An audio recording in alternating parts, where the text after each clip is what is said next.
ne trahirai jamais le peuple et je reprendrai la lutte là où je l'ai laissée. En effet, citoyens, citoyennes, mesdames et messieurs de la presse, la liberté d'expression est un droit constitutionnel et c'est la société civile qui exerce ce droit sans pression pour assumer son rôle de contrôle de l'action publique. La société civile est aussi un acteur constitutionnel et le rôle de la société civile, c'est d'être le prolongement de l'État pour le développement, éduquer et former, éveiller les consciences, mais surtout contrôler l'action publique. Pourquoi contrôler l'action publique?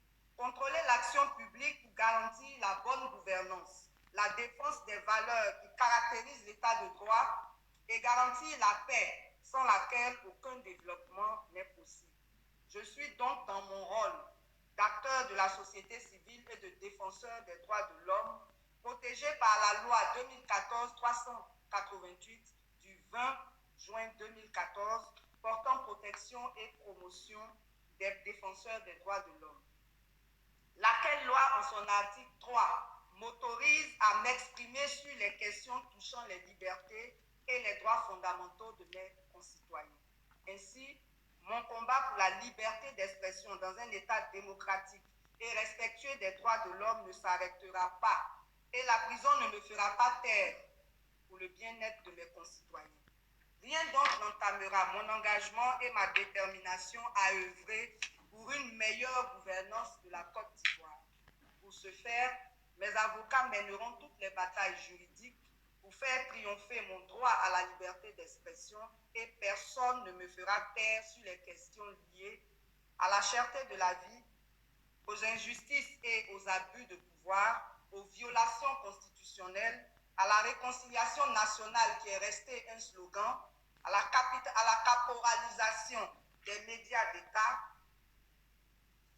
au déguerpissement abusif à cause de la course aux infrastructures, au statut de la magistrature, au mal-être social qui se traduit par la migration des jeunes et les suicides devenus récurrents, l'incivisme et à l'actualité socio-politique. Sorti de prison, je suis libre de jouir de mes libertés et droits fondamentaux que j'exerce comme tous les citoyens devraient être libres de les exercer.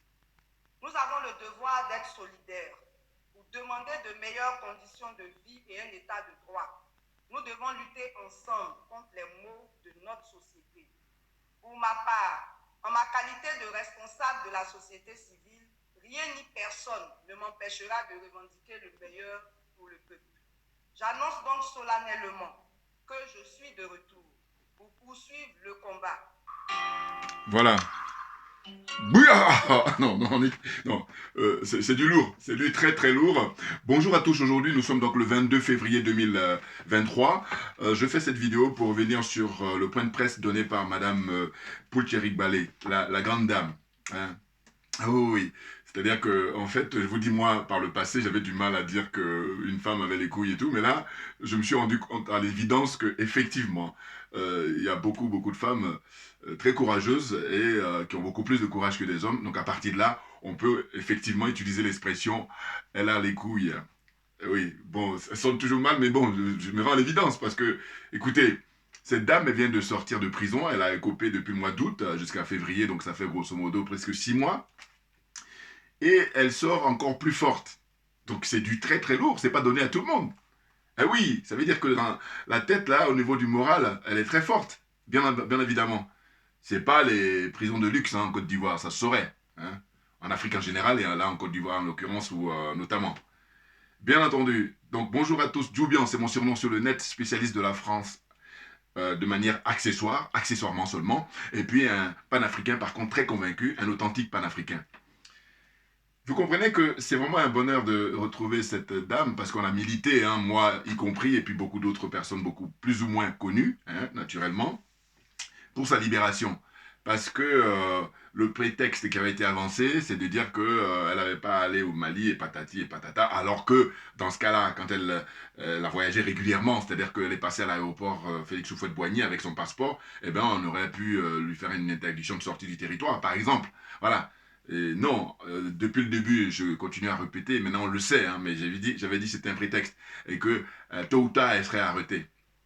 Bon, mais là, vous avez vu, hein, elle dit très clairement que rien ne l'empêchera hein, de continuer le combat. Ah ben oui, je pense qu'elle a investi d'une mission, une mission noble, bien entendu. C'est une femme intègre, c'est une femme honnête, c'est une femme respectueuse, hein, qui mérite le respect total, total. Parce que là, elle avait été emprisonnée, rappelez-vous, auparavant, c'était en 2020, parce qu'elle s'était opposée au troisième mandat de M. Alassane Draman Ouattara, hein, et rien que ça, elle a écopé de 8 mois de prison. Voilà. Le fait de dire que je suis pas. Elle était une des premières, pour ne pas dire la première, à s'opposer au non-respect, tout simplement des tests. S'ils en existent, enfin, s'il en existe.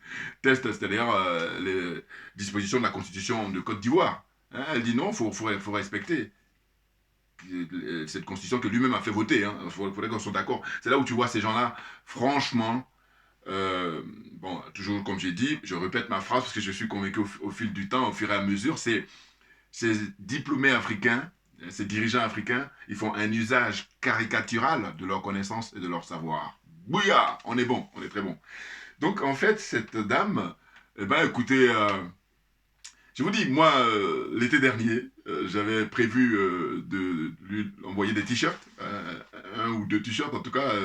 Alors, les t-shirts, faut comprendre, je ne vais pas tarder là à faire une vidéo spéciale. Hein, c'est-à-dire, on va dire, là, je confirme, là, je confirme définitivement qu'à partir de, au plus tard la mi-août, peut-être même avant, je vais faire une vidéo spéciale pour proposer ceux qui sont intéressés pour en acheter. Voilà. Parce que, écoutez, moi, j'ai pas les moyens, donc c'est pour pouvoir justement faire, comme dirait l'autre, les vidéos de qualité. Et puis aussi, les t-shirts, je les fabrique de mes propres fonds. Donc vous comprenez que et le but, moi, c'est pas un business qui m'intéresse, c'est qu'il y ait un maximum. Je vous dis, si ça dépendait de moi, c'était pouvoir diffuser ça partout. Parce que le slogan, c'est ça qui nous importe. Voilà. C'est déconstruire tout ce qui a été mis dans la tête des Africains depuis fort longtemps. Voilà. Chacun, à son niveau, fait ce qu'il peut. Moi, je fais ce que je peux. Voilà. Hein. Donc, on est au combat, et on lâche rien. Et je vous dis, moi, j'ai un plaisir à refaire, parce que là, ça doit faire peut-être la 4e ou 5e vidéo que je fais pour lui rendre hommage, parce qu'elle le mérite très largement. Hein. J'avais dit, quand elle sort de prison, elle aurait pu être dans la déprime, elle aurait pu, mais non, bon, elle a vu qu'elle est soutenue, hein, et donc maintenant, là, elle pèse lourd. Pourquoi? Ben parce que, au fond, elle a, comment on appelle ça, elle a démontré sa capacité de résistance. Et puis, comment dire, elle est prête au combat. Hein. La preuve en est, quand on la libère, là, quand elle fait son point de presse, j'ai noté quelques lignes, eh ben, elle dit non, non, compte tenu de l'urgence, compte tenu de. Ben, il y a du pain sur la planche. Ah bah oui, hein, la cherté de la vie, les gens qui se font virer, point oui, point non, déguerpissement de leurs bâtiments, de leurs logements, de leurs appartements, et tout ça, hein, de leurs maisons. Et puis, qu'est-ce qu'il y a encore hein, la réconciliation qui n'est même pas à l'ordre du jour, alors qu'on a soi-disant un ministre KKB, là, les corrompus, les cupides, hein, les idiots utiles de la Dramania ou pour de RHDP et compagnie, idiots utiles de RHDP, voilà, on a tous ces gens-là. Alors c'est vrai que y en a qui ne peuvent pas se gêner de pouvoir à chaque fois parler de Charles Blé Goudé. Ben moi, je vous dis, alors que lui et moi on ne se connaît pas du tout, il se trouve que moi, je le défends par principe et je le défends par, j'allais dire, parce que ma religion, c'est la vérité et la justice. Et je dis, ceux-là même qui vont accuser Blé Goudé, ils vont être indulgents avec Guillaume Soro. Ça n'a pas de sens. Vous comprenez? C'est ça que je défends. Et je dis, demandez pas à Blé Goudé d'être plus royaliste que les rois, sachant que les rois en Côte d'Ivoire, pour moi, c'est le président Henri Konan Bédié et le président Laurent Gbagbo. Voilà. Ne lui demandez pas plus. Maintenant, ce qui est intéressant, c'est que ces derniers temps, les gens qui l'accusent, ils commencent eux-mêmes à dire ouvertement ce pourquoi ils lui font des récriminations ou des reproches. À savoir qu'ils auraient voulu, et moi je l'ai déjà dit, hein, parce que j'ai bien analysé leurs problèmes, mais eux-mêmes le disent maintenant ouvertement, donc ils font l'aveu. Hein, pourquoi ils ne se remettent pas dans le costume ou le treillis de quelqu'un qui, comme ça, harangue les foules, qui motive les gens pour qu'on descende dans la rue. Voilà. Pourquoi il ne le fait pas? Alors que j'ai dit non, non, parce qu'il a déjà donné. Il a beaucoup donné. Et j'ai dit, non, il se trouve que la Côte d'Ivoire appartient à tous les Ivoiriens. Bon, eh bien, c'est un citoyen comme un autre. Et il se trouve que ceux qui ont travaillé avec le président Laurent Gbagbo lorsqu'il était au pouvoir pendant 10 ans, eh bien, il y a des gens qui avaient des titres beaucoup plus importants que Charles Blé Goudé. Et que par conséquent, quand on regarde avec le recul, il y en a qui ont... Je prends par exemple l'exemple de Kipré, là, qui est le beau-fils de M. Gbagbo. Eh bien, il a beaucoup, beaucoup d'argent. Bon, eh bien, dites-moi, si aujourd'hui ce monsieur-là commence à faire du terrain, je l'ai dit tant mieux. Voilà. Hein? Mais cela dit, au point de vue sacrifice, eh bien Charles Blé Goudé, il a fait beaucoup plus de sacrifices que lui. Alors que Charles Blé Goudé, au niveau pécunier, hein, au niveau d'avoir de l'argent, il n'a pas grand-chose, comparativement. Vous voyez? Donc il faut arrêter. Mais bon, c'est plus fort qu'eux. Ils sont dans une obsession. Ils lui font des procès d'intention en permanence. Simplement parce que, je vous dis, moi, j'ai une simple, comment dire, analyse de citoyen ordinaire. Et donc, c'est pas comme si je le connaissais et puis il me fait des confidences. Non. J'observe la vie politique en Côte d'Ivoire et puis j'analyse. Et je dis, à mon avis, lui, il voit bien, hein, il est même mieux placé puisqu'il est dans le marigot hein, politique. Donc il voit bien comment les uns et les autres se comportent hein, vis-à-vis de Alassane Ouattara. Voilà. Et c'est comme récemment, là, quand il y a eu la remise du prix, rappelez-vous, Félix Houphouët-Boigny à Yamoussoukro, à Mme Angela Merkel, l'ancienne chancelière allemande, eh bien, qui est-ce qu'on a vu? Monsieur Gbagbo, Monsieur Henri Konan Bédié. Alors que bien avant cette cérémonie-là, eh ben, on avait dit, on avait souhaité qu'ils n'y aillent pas, qu'ils boycottent, et ça aurait beaucoup plus de sens. Oh là non, c'est plus fort qu'eux, parce qu'ils sont tous, je vous dis, à rêver de prendre la place de Monsieur Alassane Ouattara et faire... Bah, alors, toujours pareil, eux ils vont dire non, on va pas être méchants comme lui. Alors que non, c'est pas la question d'être méchant comme lui, c'est la question de en finir avec l'impérialisme, en finir avec le colonialisme et en finir définitivement avec la France-Afrique. C'est de ça dont il s'agit. Vous voyez? Donc, ce à quoi je vais faire, enfin, ce dont je vais parler, c'est que, en fait, quand je regarde toujours régulièrement l'émission de Kofi, Isaac Kofi, le frère Kofi, eh ben, il y a des gens qui ont appelé, il y a une dame qui a appelé, je ne sais plus si c'est une dame, je sais plus, mais en tout cas un intervenant ou une intervenante qui avait dit, oui, on a vu effectivement la photo où on retrouve M. Laurent Gbagbo et sa compagne ou son épouse, hein, sa nouvelle épouse, et puis M. Alassane Ouattara, voilà. Donc ils sont tous les quatre dans les photos, et la dame là qui est pro-Gbagbo, hein, les gars là, elle dit non, non, ça ne veut rien dire. Je dis mais non, mais faut arrêter. Là il faut pouffer de rire parce qu'autrement on se flingue. Non mais c'est, qu'est-ce que... Mais attendez, en politique, hein, le symbole ça compte. Vous comprenez? Mais bien entendu. Donc là, quand il y a des photos comme ça, mais qui sort gagnant? Mais c'est M. Ouattara, royalement, c'est la France-Afrique qui sort gagnante. C'est pas aucunement M. Gbagbo sort gagnant. Il est perdant dans cette situation-là. En revanche, lui et M. Henri Konan Bédié, ou même lui-même tout seul, parce que bon, tous les deux c'est l'idéal, mais lui, s'il avait refusé d'aller là-bas, voilà, ça a de la gueule et puis ça peut faire avancer la cause. Accélérer en tout cas. Or là, ils sont dans la marmaille, ils savent plus où ils en sont, hein, parce qu'ils sont paumés. Voilà, très clairement, il faut le dire les choses, hein, franchement. Je sais qu'il y a des gens qui n'aiment pas m'en parler. J'y peux rien pour vous, parce que je vous dis, moi, ma religion, c'est la vérité et la justice. Voilà. Il y en a qui sont fâchés avec la vérité, ça c'est leur problème. Dans ce cas-là, j'ai dit, écoutez, chacun hein, a son paradigme, et donc chacun mène son chemin, et puis voilà, on n'a rien à se dire. Voilà. Et comme on dit souvent, qui semble, s'assemble, voilà, d'une certaine façon. Donc là, je vais lire rapidement ce que j'ai noté pour Madame Poultierik Balé, et qui a reçu la visite. Bon, elle a été donc remerciée, M. Henri Konan Bédié, Madame, elle a été remerciée, M. Gbagbo. Bon, ce qui je trouve un peu étrange, c'est qu'on n'a pas vu les images. Ceux qui ont vu les images, envoyez-moi les commentaires. Mais moi, j'ai pas vu. Moi, les images que j'ai vues, c'est quand elle a été remerciée, M. Henri Konan Bédié et Madame. Quand elle a été remerciée, qui encore dont j'ai vu les images. Bon, en tout cas, j'ai pas vu les images de ni Mme Simon Gbagbo, ni M. Gbagbo. Voilà, ça, voilà. Pour ne rien me cacher, alors que j'ai vu les images quand elle a été saluée les autres. Voilà. Hein.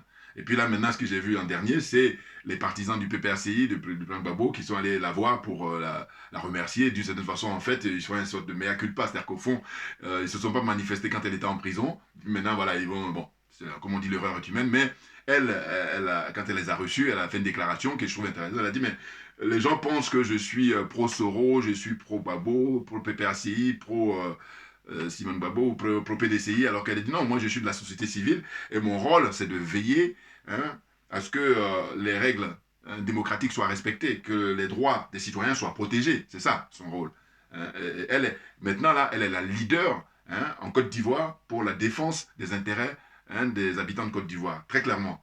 C'est-à-dire au-delà même des Ivoiriens, parce qu'en Côte d'Ivoire, heureusement, il n'y a pas que des Ivoiriens, voilà, il y a des gens qui sont non-Ivoiriens. Voilà, donc tous ceux qui habitent en Côte d'Ivoire, quand elle parlait de la cherté de la vie, eh bien, ça concerne tout le monde. Hein. Alors, pas évidemment ceux qui sont fortunés, mais ceux qui sont fortunés, quand vous regardez dans une population de la Côte d'Ivoire qui fait environ 28 millions ou 30 millions d'habitants, ils représentent combien? Voilà. Donc autant dire que c'est une ultra-minorité qui, bon, c'est vrai qu'ils ont le pactole, mais bon, la plus grosse majorité des gens, ils sont à avoir des fins fin de mois difficile, pour ne même pas dire de fin de mois du tout. Enfin bon, voilà, vous comprenez, hein. Bon, la pauvreté, malheureusement, alors que M. Ouattara, quand il arrive au pouvoir, il parlait de l'émergence en 2020. Bon, 2020 est passé, nous sommes en 2023. Et quand on constate, c'est la dette contractée par ce monsieur, ou les dettes qui sont à des sommets, mais c'est impressionnant. Quand vous regardez les dettes contractées par ses prédécesseurs, c'est sans précédent.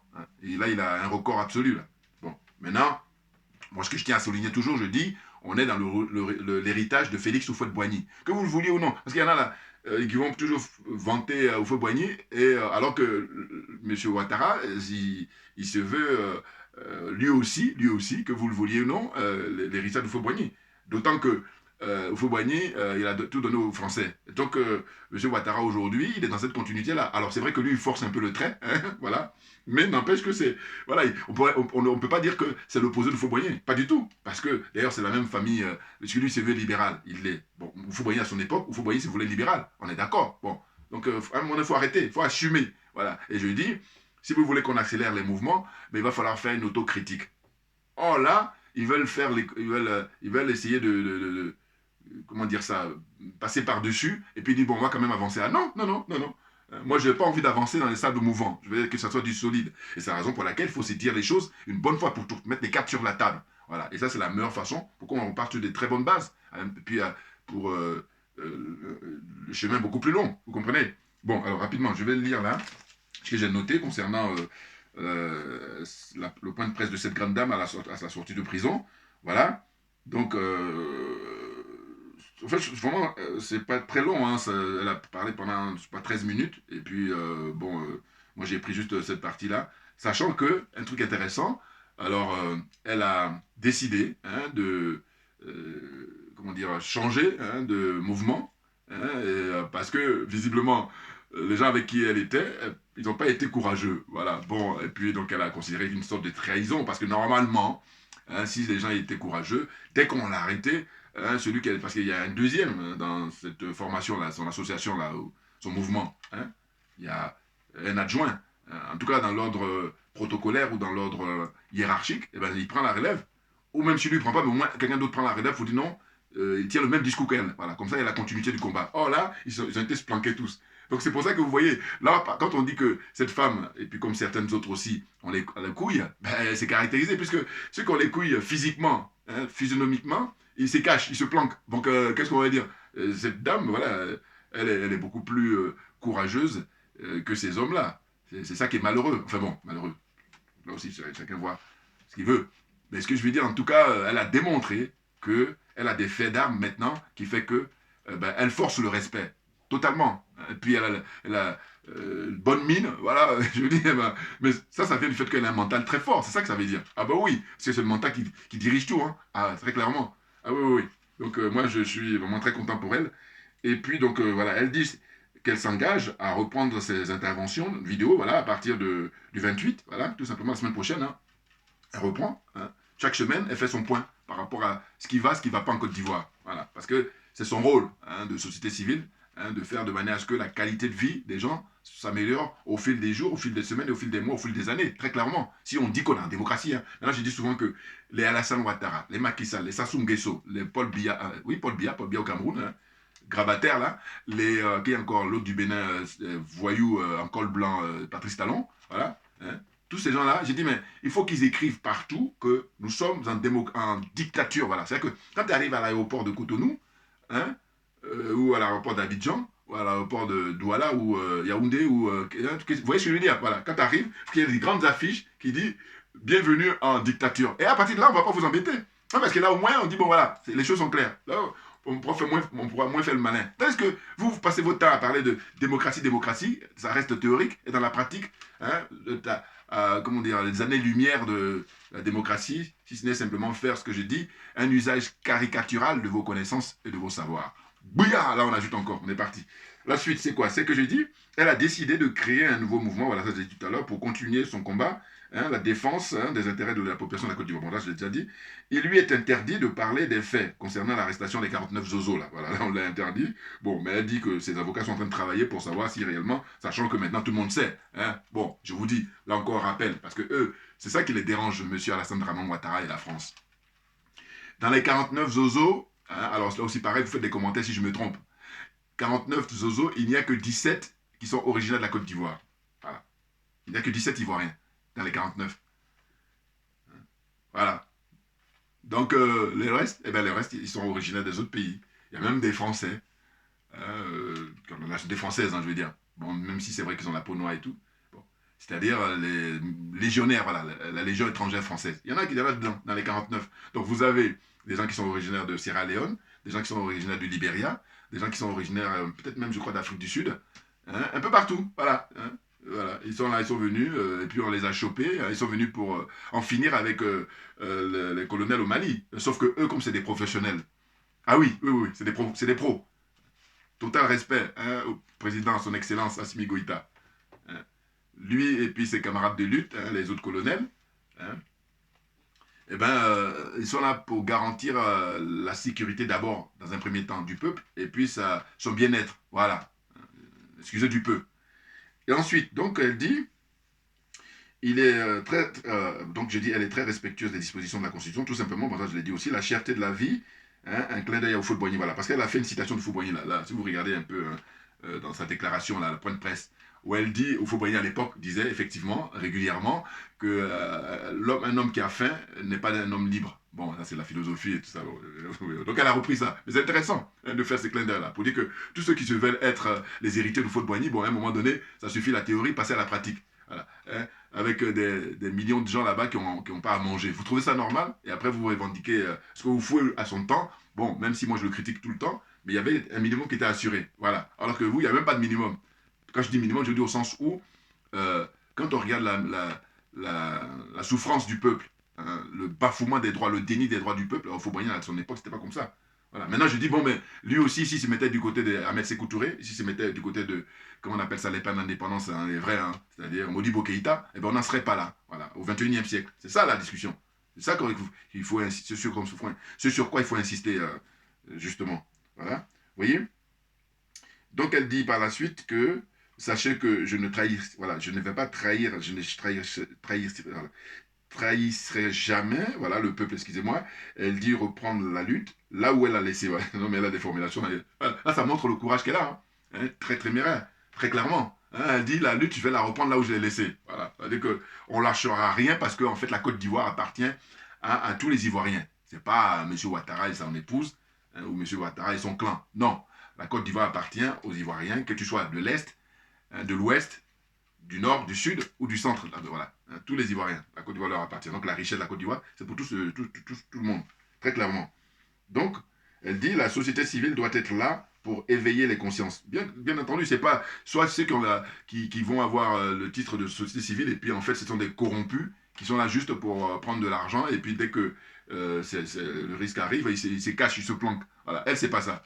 Elle a démontré à chaque instant, elle démontre encore que elle va continuer le combat, elle lâchera rien, elle a compris définitivement qu'en fait, la liberté, elle s'arrache. C'est vieux comme le monde, voilà, ça va avec le monde, voilà. C'est vieux, c'est comme ça, c'est la marche normale de l'histoire. C'est-à-dire que, hein, il y en a qui n'ont pas compris, bon, mais en tout cas, hein, la liberté, elle s'arrache.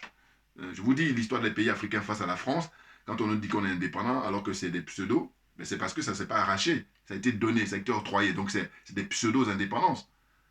Surtout ne parlez pas de souveraineté, hein. Non, non. Hein, parce qu'il y a le CFA qui est là pour démentir ça, et les bases militaires qui sont encore là au 21e siècle pour démentir tout ça. Donc on est d'accord, on est d'accord. Donc, pour poursuivre, elle dit, la société civile doit être là pour éveiller les consciences et contrôler la bonne gouvernance, garantir la paix, bien entendu. Donc son combat pour la liberté d'expression est essentiel, les libertés et les droits fondamentaux. Elle dit que la prison ne la fera pas taire pour le bien-être des citoyens. Non mais c'est du lourd, hein. Ah non, non, moi j'aime beaucoup, j'aime beaucoup. Très déterminé. Puis je vous dis, à l'aise, tranquille.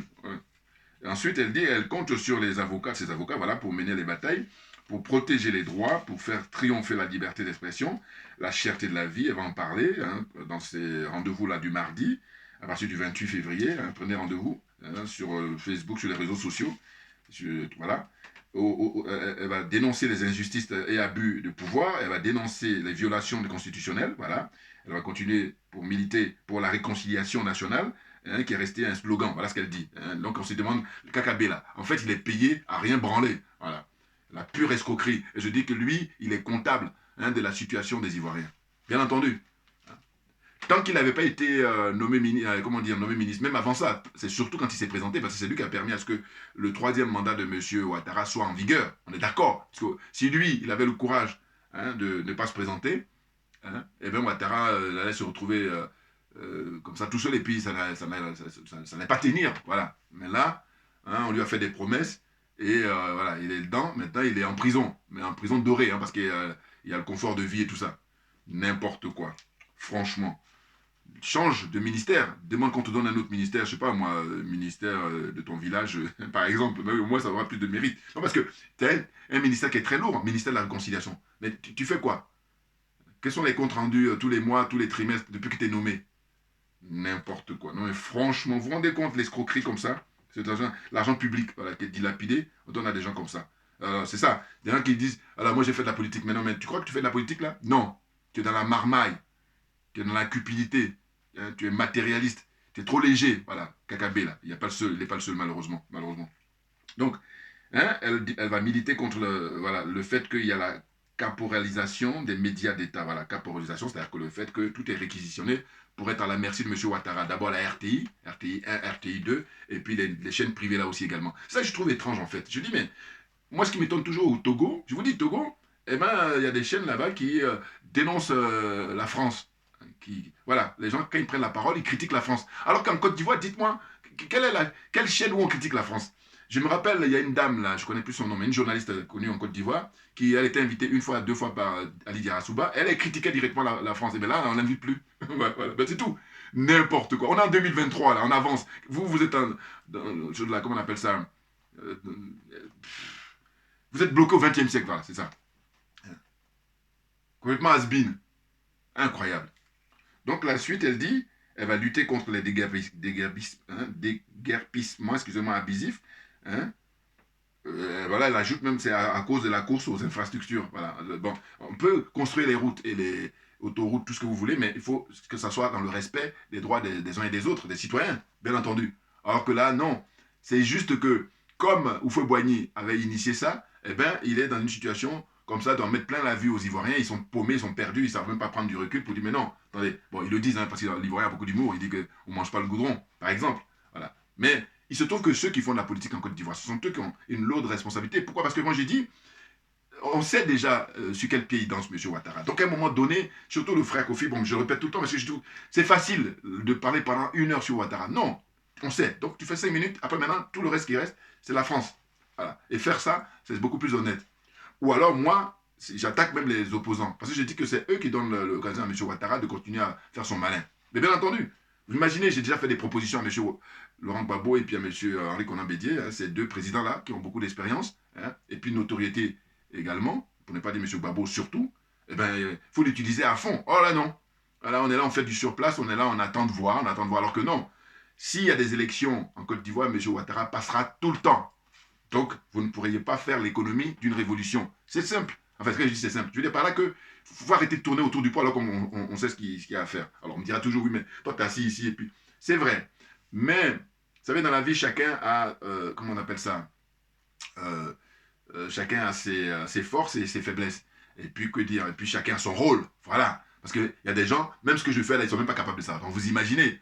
Et puis, moi, je sais qu'il y a des jeunes frères qui, de temps en temps, m'envoient des messages et puis aussi me disent, mais franchement, comment on appelle ça, big up, parce que ce que tu fais, ça nous intéresse et puis ça nous permet de comprendre ce qui se passe dans le passé, là.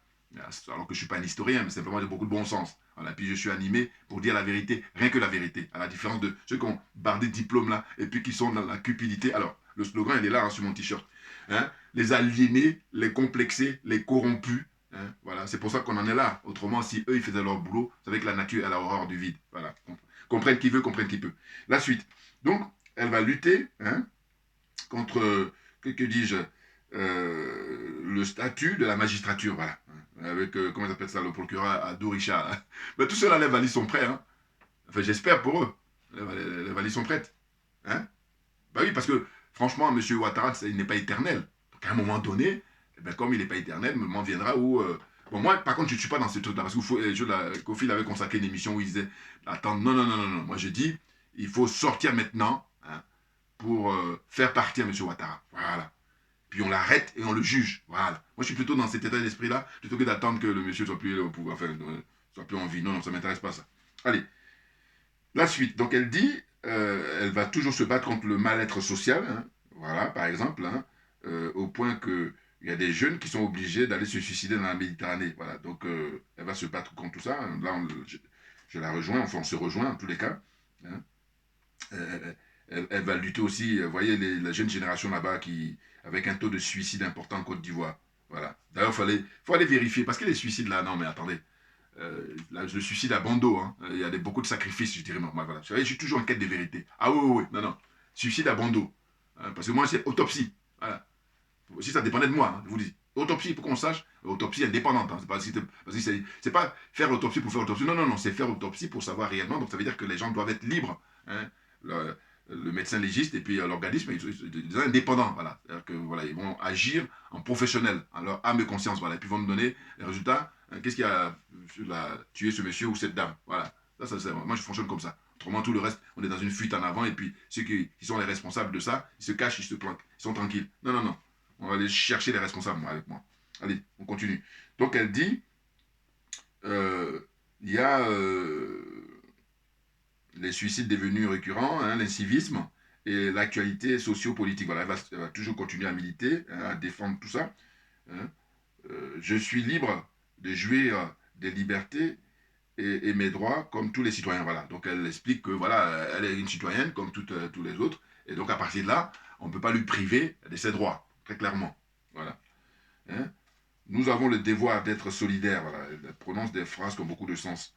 Pour demander de meilleures conditions de vie et un état de droit. Nous devons lutter ensemble contre les maux de notre société. Et enfin, elle termine.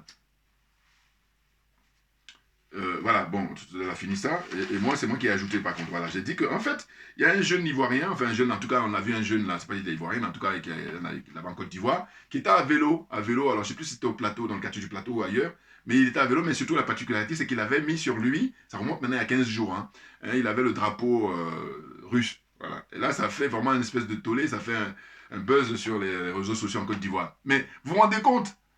Alors qu'il aurait mis sur lui le drapeau américain ou le drapeau français, on a trouvé ça normal, ça allait paraître banal. Regardez, voilà. Et ça, c'est no comment. Voilà. Rien que ça, c'est suffisant pour comprendre en fait la situation de politique en Côte d'Ivoire. On n'a pas le droit de critiquer la France. Voilà. C'est pour ça que ce garçon, qui est courageux, hein, parce que je sais pas, j'espère qu'il va bien, hein, rien ne lui est arrivé, mais il a ce mérite-là. Mais vous vous rendez compte? Alors que normalement, prendre un drapeau, voilà, bon là, il se trouve que le président Vladimir Poutine, on lui doit beaucoup. Ah oui, les gens aujourd'hui n'ont pas assez de recul. Il y en a qui ont compris, hein, Dieu merci, mais il y a beaucoup qui n'ont pas compris. Mais c'est dans le temps qu'ils vont comprendre. Mais nous autres qui sommes curieux, nous autres qui cherchons à comprendre les choses, qui avons l'esprit libre, eh ben, je vous dis, ce monsieur, hein, eh ben, il fait du bon boulot pour son peuple, d'abord, et il fait du bon boulot pour tous les pays africains qui veulent se libérer de l'impérialisme, qui veulent se libérer du colonialisme, et qui veulent se libérer de la France-Afrique. Voilà. Hein? Donc, voilà, donc j'ai nommé, pour ne pas oublier, j'ai cité ça parce que je disais qu'il faudrait que j'en parle dans une de mes vidéos. Voilà, le jeune homme qui était sur son vélo, puis il a fait le drapeau, donc c'est assez intéressant et voilà, appréciable. Donc, il y a les déplacements, meetings des partisans de Gbagbo. Voilà, c'est ça, j'ai parlé tout à l'heure. Il y a aussi Damana Picasse, à Bobo, à Nono, c'est du côté de Cocody là-bas. Et puis il y a Hervé Kipré, je ne sais pas comment il s'appelle, Kipré, là, le beau-fils, j'en ai parlé de lui tout à l'heure, en disant que voilà, c'est des gens qui ont, quand Gbagbo, le président Gbagbo était au pouvoir, ils ont eu beaucoup d'argent, ils ont pu en profiter pour prendre un maximum de sous. Et que ces gens-là, je dis, mais quand je les observe, mais excusez-moi, comparativement à Blé Goudé, qu'est-ce qu'il a gagné? Il a gagné par contre une peine de prison, torture psychologique et torture physique, voilà, pendant des années. Et puis, moi, ce sur quoi j'insiste, je dis, durant cette période-là, les autres, ils s'étaient planqués au Ghana, ou au Bénin, ou tout ce que vous, au Togo, tout ce que vous voulez. Ils étaient planqués, ils étaient cachés. Ils allaient même à la plage. Hein. Et lui, il était privé de sa liberté, et puis il a perdu des membres de sa famille, hein, pas n'importe qui, enfin, des très proches, et puis des amis à lui. Tout ça, et là, maintenant, il est de retour pour profiter comme tout le monde, hein, tout simplement.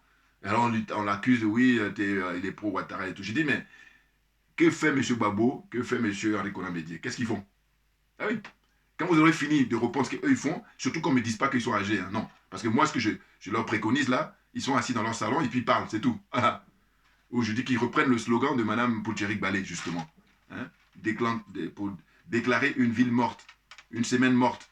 Hein, voilà, par exemple. Alors on me dira, oui, mais une semaine, ça fait quand même beaucoup, mais même déjà une journée, ça ferait un symbole très fort qu'ils fassent. Mais non, ils font pas. Alors que ça mange pas de pain, ça. Donc si un truc aussi facile, vous pouvez pas le faire, mais excusez-moi, on est dans la marmaille, très clairement, et pas autre chose. Non, mais franchement. Et ensuite, il y a un mouvement de marche spontanée hein, des jeunes du PPACI, là, voilà, c'était très intéressant, voilà, ça commence à se réveiller, là, je dirais qu'il était temps, et puis comme on dit, vaut mieux tard que jamais, hein, mais il faut y aller, il faut y aller. Et puis, il faut demander, exiger le départ de M. Ouattara, surtout exiger la fermeture des bases militaires françaises en Côte d'Ivoire. Il y a beaucoup de bases militaires, et la plus importante étant celle de Port-Boué, à Abidjan-Port-Boué, à l'aéroport, là, voilà. Sa fermeture. C'est ces bases-là qui prennent en otage le peuple, de Côte d'Ivoire.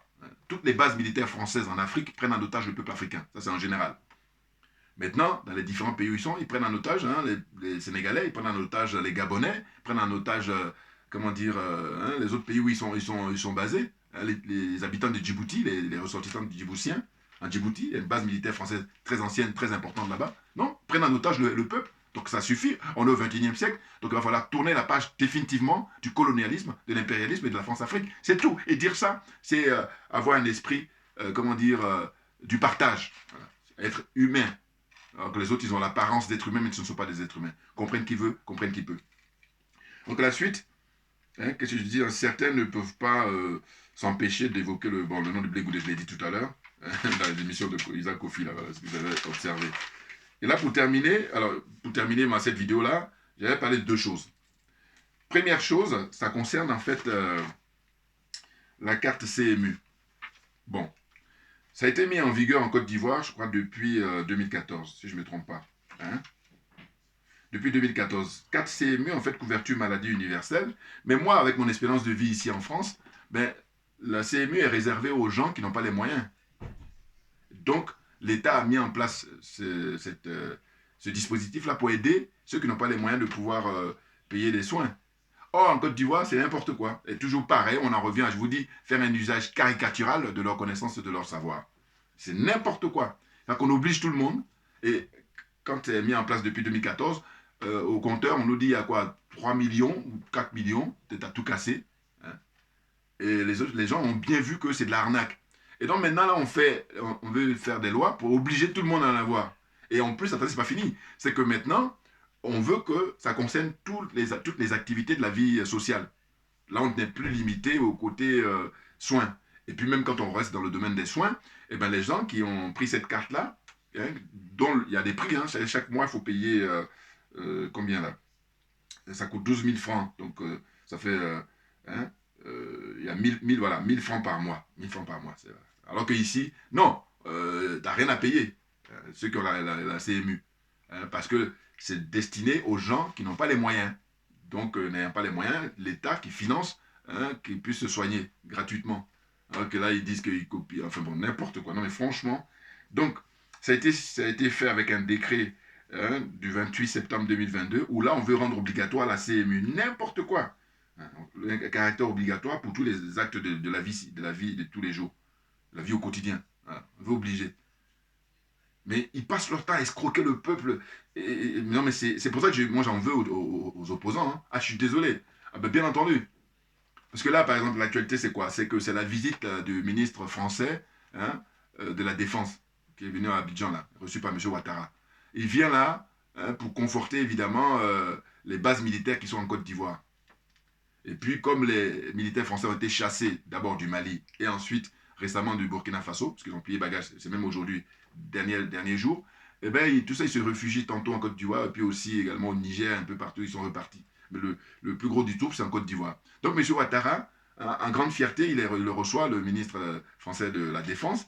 Et moi, ce qui me fait rire, quand j'ai vu les images, ce qui me fait rire, je vais vous dire, à quoi ça me fait penser, c'est que, rappelez-vous, à l'époque, le président Ahmed Sékou Touré, quand il avait obtenu l'indépendance de son pays, puisqu'il était le seul hein, dans le groupe là, des francophones, hein, dans l'ancienne colonie française, il est le seul en 1958 à exiger son indépendance. Bon, eh bien, dès lors qu'on lui a accordé ça, il était reçu en grande pompe aux États-Unis. aux Nations Unies naturellement, en tant que chef d'État. Et les Houphouët-Boigny à l'époque, ben, ils jalousaient ça. Il y a tout ça, c'est des images d'archives, hein, vous pouvez retrouver tout ça sur les réseaux sociaux et sur YouTube notamment. Ah oui, oui, oui. Là, ça donne à réfléchir. Ah oui, il jalousait au sens où il s'est dit, ah, tiens, le mec, depuis qu'il a son indépendance, voilà, il est reçu, on le prend au sérieux. Alors que nous autres, on sommes décolonisés là, on est là dans la soumission totale. Voilà. Et après, maintenant, la France a pu ouvrir son agenda et puis elle a dit, bon, allez, prenez pseudo-indépendance, la prenez. Mais le lien que je fais, c'est quoi? C'est que je dis, comme la France, elle voit que la Russie, en peu de temps, elle fournit les armes réellement, hein, c'est pas des trucs en carton, hein, et bien là, on va encore continuer à blaguer les Ivoiriens et puis les autres pays, surtout la Côte d'Ivoire. Parce que là, le ministre là, qui s'est déplacé est en train de dire oui, on va pouvoir faire tout le discours habituel, hein, de blaguer. Depuis, ça fait longtemps que ça dure et puis ça continue. Le pire, c'est, je dis, il y a M. Ouattara, c'est une chose, mais ce sont ceux qui le soutiennent. Vous n'avez pas honte? Regardez. Et en plus, le pompon, c'est ceux qui vivent en Occident. Ah oui. Parce que j'essaie d'avoir une circonstance atténuante pour ceux qui sont restés au pays. Mais ceux qui vivent en France, en Belgique, hein, en Europe, voilà, puis après en Amérique, hein, au Japon, dans les pays où je dis il y a l'expérience démocratique, je dis mais comment on peut supporter, comment on peut soutenir les dictateurs africains? Ça, je ne comprends pas. Vous êtes malhonnête. Bon, passons. Donc, pour revenir à l'histoire de la CMU, là, c'est une vraie arnaque, hein, c'est vraiment une escroquerie. Hein.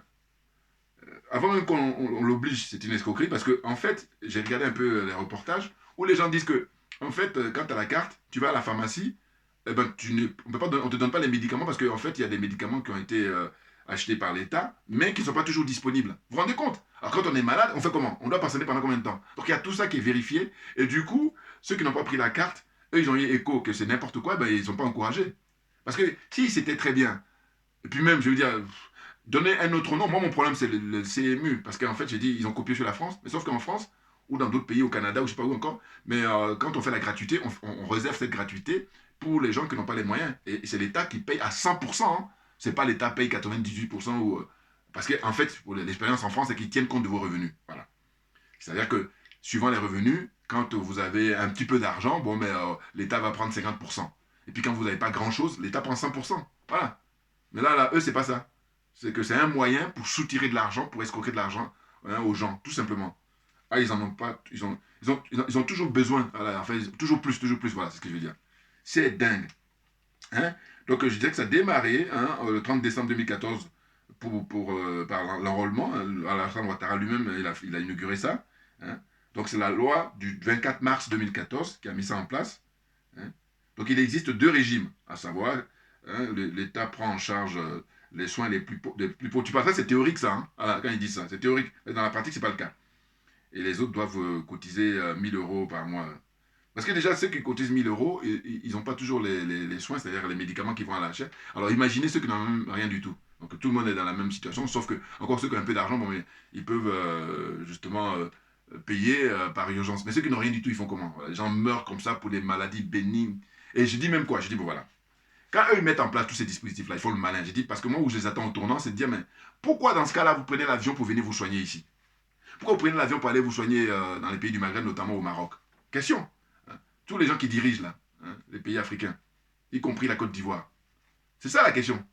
N'importe quoi. Parce que si vous étiez sérieux, normalement, vous mettez les moyens qu'il faut, hein, sachant que la santé, c'est la priorité. Et puis, il y a les plateaux techniques, il y a tous les équipements nécessaires. Et dans ce cas-là, vous êtes les premiers même à donner l'exemple. Hein, voilà, vous soignez là. Et ça montre la preuve de la qualité hein, de ce qu'on a comme... comment on appelle ça, hôpitaux, les soins et tout ça, des qualités. Hein. Or, ce n'est pas le cas. Vous savez très bien que vous faites ça juste pour la forme. Mais bien entendu. Non, parce que si vous étiez en train de faire ça pour le fond, eh bien vous-même vous donnerez l'exemple à vous soigner là-bas. Vous n'avez pas besoin de venir en Europe ou en Amérique ou je ne sais où encore pour aller vous soigner. N'importe quoi. Oh là là là là. Pauvre Afrique. Enfin bon. Donc la suite, c'est la carte CMU. Couverture maladie universelle, n'importe quoi, 12 000 francs ça coûte par an. Hein, donc je vous dis, ça fait 1000 euros par mensuel. Et là, on nous dit que c'est à peine 10% de la population, ça couvre. Hein. Maintenant, quand j'ai fini avec la carte CMU, parce que ça, c'est vraiment, je vous dis, usage caricatural des connaissances et du savoir. Voilà. C'est caricatural, excusez-moi. J'ai dit, je me répète encore, changez de nom, trouvez un autre nom. Voilà. Là, au moins, on peut comprendre, mais là, on ne comprend pas. Hein. La CMU, c'est n'importe quoi. Puis on a l'heure d'Internet, on a l'heure des réseaux sociaux. Donc je veux dire, ceux qui peuvent vous informer, il y en a à volonté. Donc allez-y, tapez sur YouTube ou sur Google. Vous avez toutes les informations hein, dans les différents pays et comment ça se passe. Les expériences là-bas. En l'occurrence la France, par exemple, parce qu'ils copient tout sur la France. Pratiquement. Maintenant, deuxième point avant de terminer cette vidéo, c'est j'allais parler en fait de l'histoire de la carte des séjours. Bon, comme information au niveau de l'actualité, on a vu qu'il y a les rapprochements des trois pays qui se confirment, c'est-à-dire le Mali d'abord, hein, la Guinée et puis le Burkina Faso. Ils se mettent ensemble pour créer, hein, pour travailler ensemble, créer une fédération, par exemple. Bon. Eh bien, M. Ouattara, récemment, a annoncé qu'il allait avoir la carte de séjour et, écoutez bien, hein, bon, il y a beaucoup qui sont déjà au courant de ça, mais en fait, c'est parce qu'il le fait maintenant. Pourquoi il ne l'a pas fait il y a un an ou voilà. Mais il le fait parce que justement, ceux qui sont spécialistes vont expliquer ça, que c'est pour mettre en difficulté les ressortissants de Guinée, les ressortissants du Mali et les ressortissants, comment dire, du Burkina Faso qui vivent en Côte d'Ivoire. Parce que d'une certaine façon, si jamais ces trois pays-là, ils avançaient dans leurs travaux pour construire ensemble quelque chose, eh bien, on prend les cas de la CEDEAO. Voilà, s'ils devaient sortir de la CEDEAO, et bien là, leurs ressortissants qui vivent en Côte d'Ivoire seront amenés à payer cette carte de séjour-là qui est de l'ordre de 300 000, hein, 300 000 francs CFA, je crois. C'est ça, hein, 300 000 francs CFA, voilà, c'est ça, qu'ils doivent payer chaque année. Voilà. Donc du coup, tout ça c'est pour dissuader hein, les dirigeants des trois pays, le capitaine au Burkina Faso, les colonels aussi bien en Guinée qu'au Mali, voilà. Alors que non, ils sont déterminés. Pourquoi? Parce que les pères, hein, Modibo Keïta, hein, Ahmed Sékou Touré, ils avaient déjà initié ces choses-là. Et puis le capitaine, hein, beaucoup plus jeune, Thomas Sankara, dans les années 80. Mais malheureusement, ils ont été écartés par la France-Afrique, par l'impérialisme, le colonialisme, par la France, très clairement. Voilà. Donc eux, là, aujourd'hui, avec le recul, ils prennent conscience de tout ça. Et maintenant, on a assez perdu du temps, il faut se mettre au travail. Et sérieusement. Et puis ne pas se laisser distraire là par l'autre vendu esclave de maison et tout ce que vous pouvez donner, tous les qualificatifs. Mais c'est pas fini. La chute, ou en tout cas, il y a un autre truc encore, c'est en fait, au niveau du montant, on nous dit quoi? On nous dit que 300 000 francs, c'est pour les Africains et les autres étrangers. Et la France, les ressortissants français, eux, qui ont besoin d'une carte de séjour là-bas, eh ben, ils n'auront qu'à payer 150 000, c'est la moitié. Donc, mais bon, en même temps, je vous dis franchement, ce monsieur, moi, je suis pas surpris, voilà. Voilà. Parce qu'en fait, il a été mis par la France, donc il est dans une suite logique. Voilà. En revanche, moi, je préfère me concentrer ma critique sur les opposants. Parce que je dis, mais vous faites quoi? Ah oui, quand on dit qu'on est opposant, mais justement, tout ce qui ne va pas, il faut monter au créneau. Et non pas laisser cette jeune femme-là, Mme Poutcherik Balé, être exposée, et puis être à se poser 1000 questions en disant, bon, parce que eux, dans leur tradition en Côte d'Ivoire, c'est de dire, il faut être dans les partis politiques pour pouvoir te faire entendre. Donc c'est pour ça qu'elle a un mal fou. Maintenant, il faut espérer que maintenant là, qu'elle a été faire 2 fois à la prison, une première fois pendant 8 mois, une deuxième fois là, pendant presque 6 mois, hein, et ben que ça fasse avancer au niveau des prises de conscience. Pour dire que, écoutez, ceux qui veulent adhérer au parti politique, ils ont le choix, hein, c'est leur droit. Et puis ceux qui veulent aussi rester dans la société civile, ben, ils ont le droit et que tout le monde doit être respecté. Parce qu'il faut que l'on soit libre pour choisir qu'est-ce qu'on veut faire. Et non pas les partis politiques là. Maintenant, en plus, comme la nature horreur du vide, c'est toujours ça, je reviens sur mon propos. J'ai dit, mais si eux, partis politiques justement, ils avaient fait le nécessaire, mais Mme Poutcherik Balé n'aurait aucune chance. Et d'ailleurs, elle serait même à se concentrer sur son travail de sociologue. Hein, à travailler dans son administration là-bas et puis vie pépère avec ses enfants et sa petite famille. Tout simplement. N'importe quoi. Donc, voilà. Pour terminer, je dis, voilà, c'est vrai que ça paraît choquant, mais moi, pareil, dans mon point de vue, je dis, mais en réalité, comme M. Ouattara, c'est l'héritage du Houphouët-Boigny, ben, il faut se souvenir, il faut se rappeler. C'est-à-dire que c'est vrai qu'aujourd'hui, au XXIe siècle, en 2023, M. Ouattara va dire, les Français, eux, compte tenu du fait que ce sont eux qui m'ont mis là, eh ben, je leur accorde cette ristourne-là, c'est-à-dire qu'ils vont payer moitié prix. Alors que normalement, eux, ils ont un pouvoir d'achat beaucoup plus important. Donc, logiquement, si on veut respecter la règle, hein, au niveau des impôts, par exemple, tu payes en fonction de tes revenus. Eh bien, si on prend le cas des autres ressortissants, là, qui ont des monnaies beaucoup plus faibles, hein, dans la, comment dire, en Afrique, hein, ou dans la sous-région, eh bien, normalement, eux, ils devraient payer 1500, et puis faire payer la France, les ressortissants français, 300, hein, enfin 1500, oui, et puis 3000, ou alors, si on extrapole, on va dire 150 000, et puis 300 000. Voilà, ça aura beaucoup plus de sens. Maintenant, si on veut, là aussi pareil, c'est ce que je dis toujours dans la rhétorique, hein, c'est usage caricatural de la connaissance et du savoir. C'est-à-dire qu'en France, normalement, les pièces de séjour, tous les étrangers, ils sont astreints au même prix. Il n'y a pas... Bon, alors, il y a deux choses. Soit on dit, voilà, les ressortissants de Schengen, ils n'ont rien à payer parce que c'est justement le mouvement qu'ils ont décidé, voilà, ils sont ensemble. Mais dès lors qu'on dit que tu dois avoir droit à un titre de séjour, eh ben, tu as le même tarif. Donc c'est n'importe quoi. Enfin bon, là aussi, pareil, envoyez les commentaires pour me dire. Je n'oublie pas de rappeler, j'ai dit, mais voilà, Houphouët-Boigny à son temps, qu'est-ce que vous croyez? C'est même pour ça que je dis, Alassane Ouattara, il est dans la continuité, simplement lui, il exagère un peu, mais c'est toujours dans la même continuité. Eh ben, Houphouët-Boigny, quand il était au pouvoir, eh ben, écoutez, les Français, ils sont chez eux, ils ont toujours été chez eux. Hein. Vous avez déjà vu, on a arrêté un Français pour dire que monsieur... et puis ça continue, enfin bon, donc pour moi, rien n'a changé. Voilà, c'est ce que je veux dire là. Donc il faut arrêter de considérer que Houphouët-Boigny, c'était machin et tout, alors que je dis, si lui, il avait été dans une démarche courageuse, eh ben, franchement, l'Afrique en général, et la zone francophone en particulier, on serait aujourd'hui à avoir un niveau de vie très, très élevé. Hein. Ce n'est pas le cas. On a du boulot. Mais nous, on ne lâchera rien, tout simplement parce qu'on est convaincu eh ben de notre droit. Hein. On a raison. Voilà. Maintenant, pareil, je remontre ça encore. C'est le rapport qui a été rendu à la demande de M. Ouattara lui-même hein, en 2014. Pas un travail qui a été fait par le regretté l'ancien Premier ministre Charles Konan Banny. Voilà. Eh bien, ça, il faut demander. Hein, KKB, il faut demander aux hommes et femmes politiques en Côte d'Ivoire pourquoi c'est rangé dans le tiroir. Pourquoi hein, vous ne mettez pas ça sur la gueule, j'allais dire, sur la table pour dire à M. Ouattara à quel moment vous allez vouloir ouvrir ça. Maintenant, si vous ne faites pas ça, ben, tout le monde doit descendre dans la rue pour l'insurrection, pour la révolution. Il ne faut pas faire l'économie de ça. Autrement, c'est une fuite en avant et c'est une perte de temps.